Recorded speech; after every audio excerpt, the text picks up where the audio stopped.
The Torah, or what is called the Bible, is a divine work, written by God, dictated by God.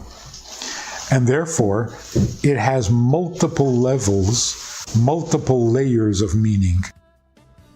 And we can go on forever finding deeper and richer insights and meaning into the familiar stories and teachings and commandments of the Torah. A really good example is the story of Adam and Eve. Everybody knows the story, but here's the rest of the story. The way it's read, in its simple literal meaning, God created Adam and Eve. He put them in the Garden of Eden.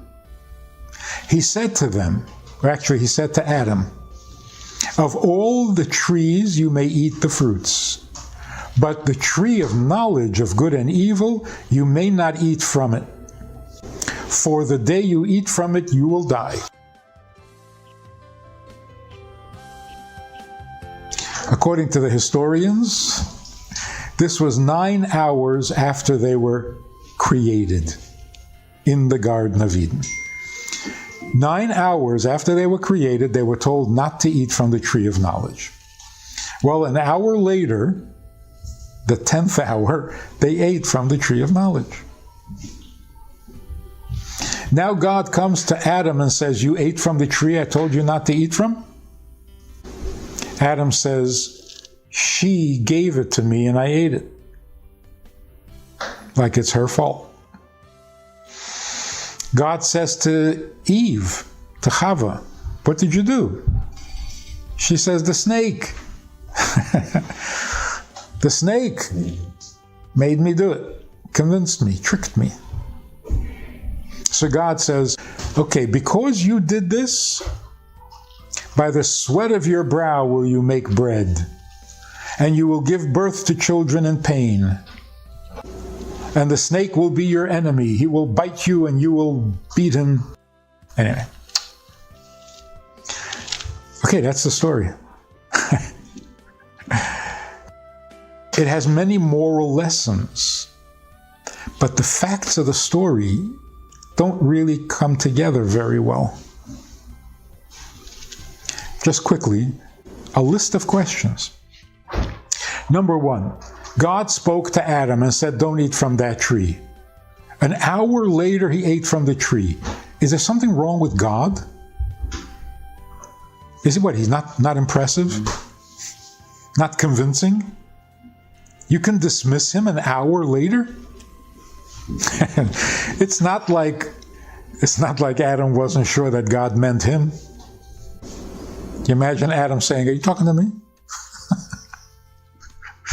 Yeah, I'm talking to you. There's nobody else around. So God speaks to Adam up close and personal and says, "Don't do this." And an hour later, he can do it? God is not very effective. Something's wrong. When God spoke to the Jewish people at Mount Sinai, everybody fainted. Adam just dismisses it. And then, question number 2, what's wrong with Adam? He was created by God. He had no birth traumas. His mother didn't traumatize him in the toilet training. He didn't have bad friends. He didn't grow up in a bad neighborhood. And he didn't have an evil inclination that tempts you to sin. He didn't have that. What's wrong with him? Then you find out that the tree was actually a fig tree. Come on, how tempting is that? Irresistible?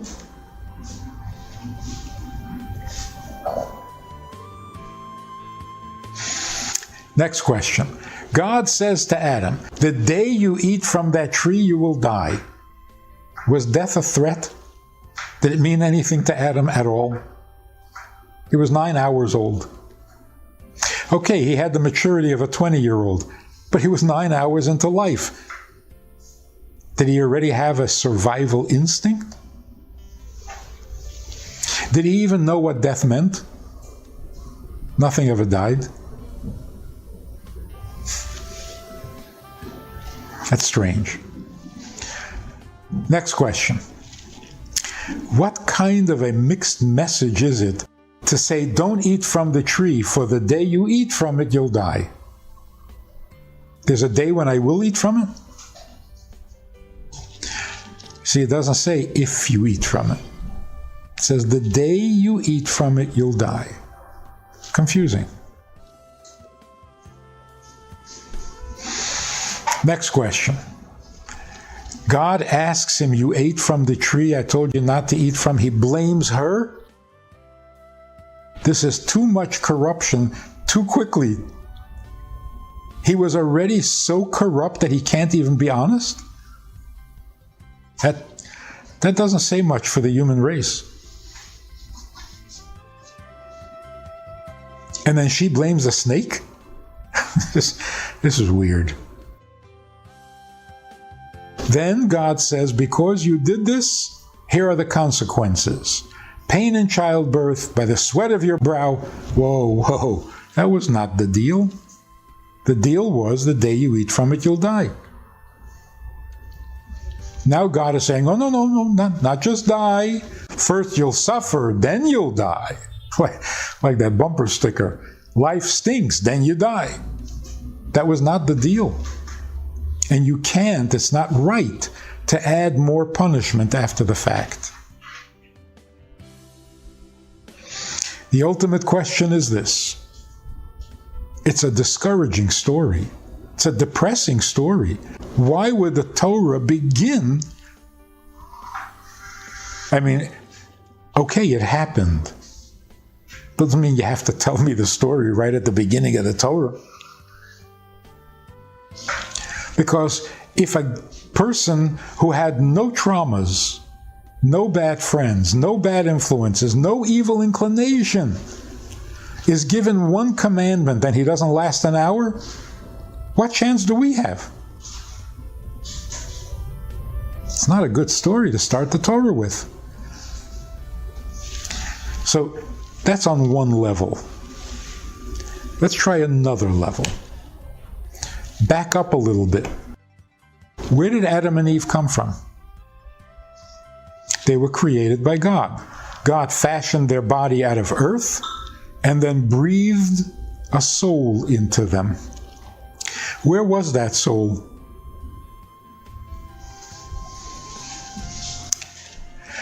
So the story begins. There were two souls in heaven, a male and a female. And God said to them, I'm going to send you down to the lowest of all possible worlds, invest you into a physical body made out of earth, and you're going to elevate that world, the lowest of all worlds, and make it holier and more godly than heaven. Yes, they accepted the mission. Now they open their eyes. They're in the Garden of Eden. God says to Adam, of all the trees you may eat, but not this one. Now, just picture them sitting there, puzzled. We're supposed to fix this world, elevate it. All the trees are kosher, they don't need elevating. There's one tree that is not so kosher, something's wrong with it. It needs fixing, but we're not allowed to eat it. So what are we doing here? What happened to our mission? Where's our job? They were puzzled. And then Adam said, it's quite confusing. Did God said not to eat it, or did he say someday you will eat it? Because he said the day you eat from it, you'll die.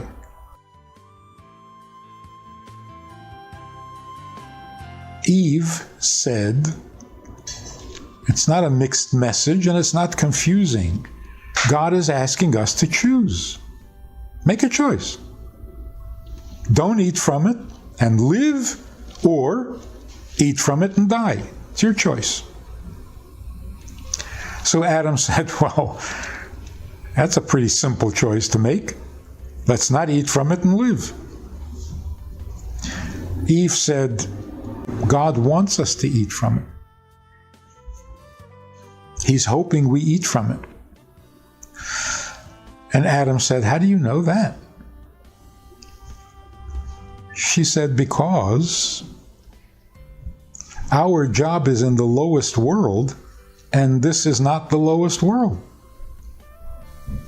There's a world in which people die. A world of mortality. That's the lowest world, and that's where our job is. He wants us to eat from the tree and go into the world of mortality. Adam said, God put us here. Can't be a mistake. So if he puts us here, he must want us here. And Eve said, no, it's not the way it works.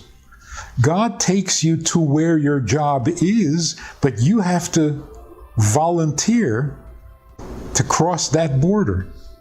God will take you to the threshold, but whether you enter that door or not is up to you. He wants us to volunteer. Adam said, makes a lot of sense. And they ate from the tree. Now God comes to Adam and says, you ate from the tree I told you not to eat from. Naturally, we assume that God is shouting. He's angry and he's about to smite somebody. That may be one interpretation, but not necessarily. God is not angry. God is marveling. How did you know? I told you not to eat from it, but you understood that I was hoping you would? How did you know that? Being a new, fresh, pure, innocent soul, Adam said, I didn't know. She knew. So God says to Eve, how did you know? She said, what the snake told me sounded like that's where our job would be. The snake said, when you eat from that tree, you will be like God. You will know good and evil. Well, good and evil, that needs fixing. So God said, that's great. That's exactly what I meant by it's not good for man to be alone, because Adam would not have eaten from the tree. So then God says, let me tell you more about this world that you're going down to. It's a mortal world. It also has pain, struggle, disappointment. It's an uphill battle. It's the lowest world. Are you sure you want to try to fix it? And they said, yes. If that's what you need done, that's what we will do. That's the story of Adam and Eve. Quite different from the conventional understanding. God was not angry. They were not punished because they never committed a sin. Now we refer to that as the sin of the tree of knowledge. But the word that we use in Hebrew is not really translated as sin. There are other words for sin. The word chet, which is how we describe the action in the Garden of Eden, the word chet doesn't mean sin. The word chet means a step down, demoted. They took a giant step down, but there was no violation. There was no sin. There was nothing malicious. There was nothing lustful. It was innocent and it was correct. But it was a step down. In fact, when God said, don't eat from that tree, the day you eat from it, you'll die, He wanted them to eat from the tree. Then why did He say don't? Well, to give them a choice. But God can't say a falsehood. When God said, don't eat from the tree, it meant, I don't want you to eat from the tree. But He did want them to eat from the tree. Here's what you really, really need to know. God said, don't eat from the tree, because you're going to die. Your children are going to be imperfect. They won't know me. I don't want this to happen. But I'm hoping you do it, because otherwise the vast eternal plan will never be fulfilled.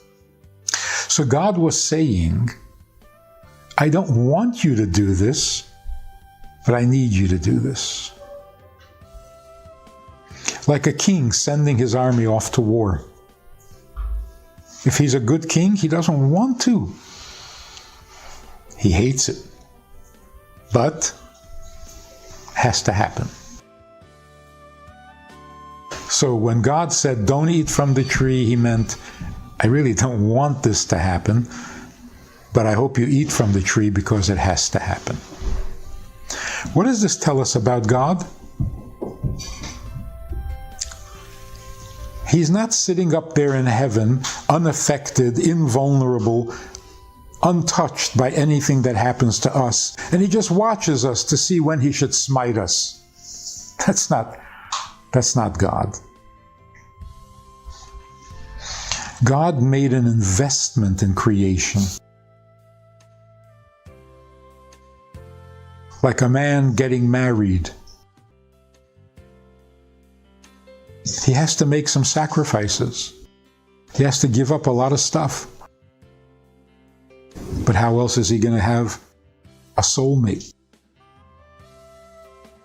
So God sacrifices, does things against his own will, goes out of his comfort zone in order to have this creation, which is a relationship. And that's why everything we do is so important to him. So it touches him, it affects him, gives him pleasure, gives him pain. You say, how can God have pleasure? How can God have pain? Yeah, not the way we do. Our pleasure is feeble and our pain is pathetic. His pain is infinite and his pleasure is eternal. Of course, he's more than us, not less, but it's worth it. If we do this, it will be worth it. And that was Eve's wisdom. She understood this. She heard God. Adam was so impressed with God that he didn't hear. He didn't hear it. How is it that she understood that they were not in the lowest world and they had to volunteer? And he missed it. He missed it because he was so overwhelmed by God's greatness that he didn't hear God's vulnerability. She heard it. And thanks to her,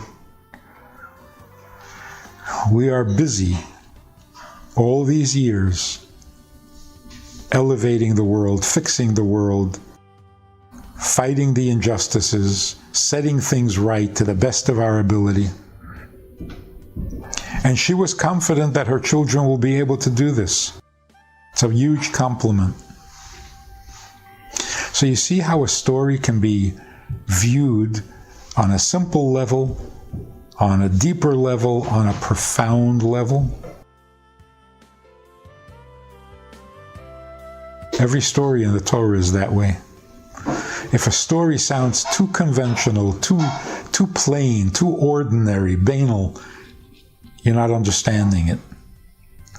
We don't need God to come down to Mount Sinai to teach us things that even Dr. Phil could tell us.